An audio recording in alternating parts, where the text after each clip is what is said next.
watched a video about how the government is going to remove God in America. How do you feel about that? Well, it makes me sad, to be honest with you.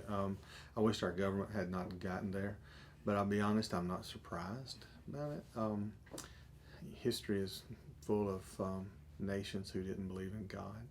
Even in the Bible times, Israel was a theocracy for a while, but even then, when they were a government, a supposed theocracy, they followed after other gods, and they tried to take God out, and God punished them. That's the whole reason that Samaria fell, and Babylon, Samaria fell to the Assyrians, and then the Babylonians came over. So I'm not totally surprised, but it sure is sad to see it happen here in our own country when we were founded by people who truly believed in God. And we may not all agree to what God looked like, but at least God was acknowledged. The greater being was not acknowledged, and so kind of makes me sad.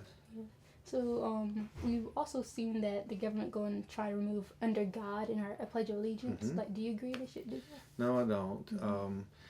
You can define God in a lot of ways, and I don't see it offensive because it doesn't say the Baptist God or the Liberty University God. It's under God. One nation under God. So that's bothersome. So how do you think the video from how the government going to remove God in America, how is that related to Old Testament? The question of history in the Old Testament, how it relates to the Old Testament, is a good one. Because in the Old Testament, the Israelites were always fighting, not just always fighting, but fighting for to show the world that God was in control. In fact, most countries fought back and forth to show the superiority of their gods. When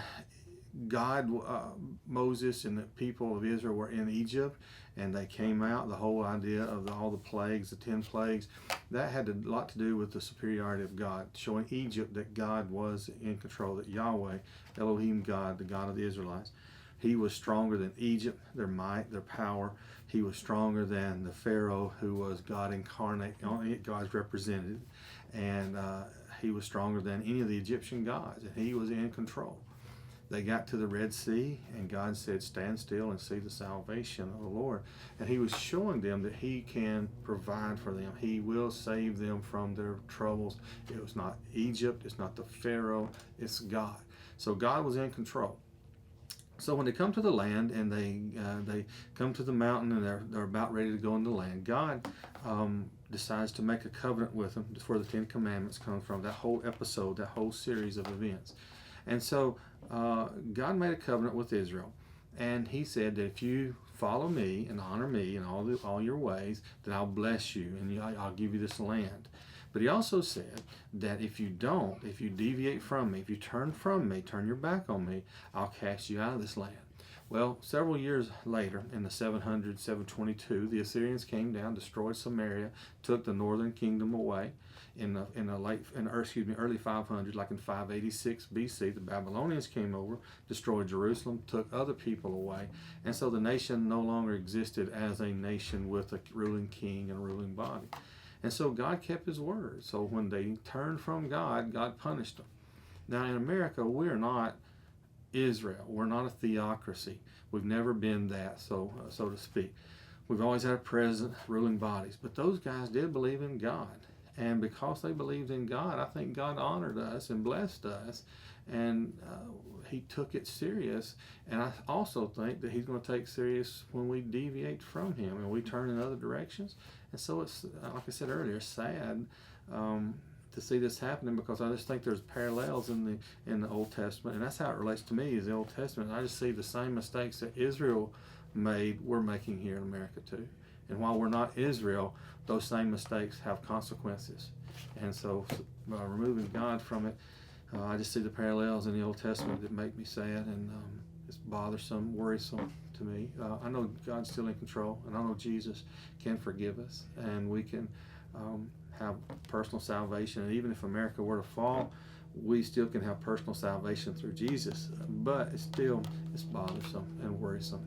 Yeah. So you think the government might be repeating history over again? Yeah, I think so, and rewriting history. History's, very cyclical, and I just think our government, by trying to write out God, is making a fatal mistake for our government's sake.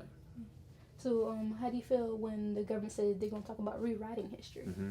So, what do you feel about that? Oh, I don't like that. In the spring, I'm going to be teaching Old Testament apologetics in grad school, and as part of that, I'm going to be talking about history and how history matters to faith. Matter of fact, on my desk here, I had a text here before you ever came in, right? And so the textbook asks the question: do historical matters matter to faith? And I think history matters to our faith and how it's presented. And by rewriting history, we're really deceiving ourselves. And if we deceive ourselves about that, we can deceive ourselves about other things. And so the rewriting of history, just tell it like it is. Yeah, we make mistakes. We're going to have our past. We can't change it. So why not just embrace whatever it is and move on? And so it's bothersome. And I like the quote in the film. I don't remember who the quote was from, but it said, "Those who are in the present control the past." Yeah. And the reason we do that is because it's power control, and you're trying to shape the present and trying to shape the future by changing the past. And I don't like that. That's bothersome. I think it's wrong, and it's a power move by those in control, I think. You know how we have monies, like $5 bill, $10 bills, but on the dollar it says, "In God we trust." Mm-hmm. Do you think that's a good idea that they wrote "In God we trust"? Yeah, I do. I think it's a good statement of faith that we have it on there, that our nation is a reminder of who we trust in. So how do you feel when government thinks that religion should be involved in school? I'm mixed about that, to be honest with you. I think we can take God with us wherever we go, and we can pray. Even if they say don't pray, they don't know. I mean, I can be praying right now, talking to you, that kind of thing, right? So I'm a little bit mixed because it does open when you say, okay, we can have God in school. Mm-hmm. Now listen, we need our God in school. In our Bible, we need those morals being taught to our children. There's no doubt about that. But it also opens up that if we're going to be a free nation, we have to open that same freedoms to everybody.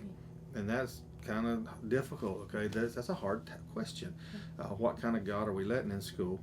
How do we do that? So freedom of religion and freedom in general it's kind of a two-edged thing, because two-edged sword, because we want to be free to worship our God and worship Jesus Christ. And if we expect those freedoms to be given to us, then we've got to offer them to others. And so where do you draw the line? Not allowing them, not allowing us. So it is a very difficult question to ask. I would like to see God in school. We need better morals. I think any religion that teaches good morals is helpful to society as a whole. I still believe in Jesus. I still believe that our way is the best way, the right way. However, what we're missing, I think, in our American society is just the teaching of good, solid morals, how to be a solid individual beyond religion. And so those are all based on, our country has always been based on the Christian ethic, Judeo-Christian ethics and morals of that, the teaching of the Ten Commandments, and we're missing those. And so, yeah, that's hard. I would like to see God put back in school, God allowed. But also I know there's the same people who are trying to take God out. If we get God in school, they're going to say, okay, then you got to let me worship my God. And it could be the worship of Satan. It could be the worship of all these crazy things. So that's kind of hard too. You see the dilemma that's there. And so it's a difficult task ahead to even answer that. But, we do need God in our schools. My name is Mercedes Sutherland, and what's your name? I'm Chet Roden, Dr. Chet Roden. Alrighty. I teach Old Testament and some elementary biblical Hebrew and some archaeology here for the Graduate School of Divinity. All right. Well, thank you for chatting with me. It's been a pleasure chatting with you.